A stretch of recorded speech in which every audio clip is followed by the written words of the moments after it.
வணக்கம் கிருத்தி. மரவின்கரை மேம்பாலம் மீது சென்று கொண்டிருக்கிற வாகனம் ஓட்டி மீது குடிபோதையில் கார் ஓட்டி வந்த தலைமை காவலர் மோதியதில் தூக்கி வீசப்பட்ட இருசக்கர வாகனத்தில் சென்றவர் படுகாயம் அடைந்துள்ளார். அதாவது சென்னை தரமணி காவல் நிலையத்தில் தலைமை காவலராக பணிபுரிந்து வருபவர் செந்தில்.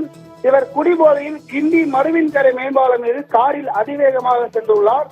அப்போது இருசக்கர வாகனத்தில் சென்ற ஒருவரை மோதியதில் அவர் பாலத்தின் மேலிருந்து கீழே விழுந்து கை கால்களில் பலத்த காயமடைந்துள்ளார். காயமடைந்த நபரை பொதுமக்கள் மீட்டு அருகில் உள்ள மருத்துவமனைக்கு அழைத்து சென்றுள்ளனர். தலைமை காவலர் நிற்காமல் சென்றுவிட்டார். அவரை பொதுமக்கள் விரட்டி சென்று கத்திப்பாறை மேம்பாலம் அருகே பிடித்து கிண்டி போக்குவரத்து புலனாய்வு போலீஸ் பிரிவிடம் ஒப்படைத்துள்ளார். குடிபோதையில் காரை அதிவேகமாக இயக்கி விபத்தை ஏற்படுத்திவிட்டு நிற்காமல் சென்ற தலைமை காவலரிடம் கிண்டி போக்குவரத்து புலனாய்வு பிரிவு போலீசார் வழக்கு செய்து விசாரித்து வருகின்றனர்.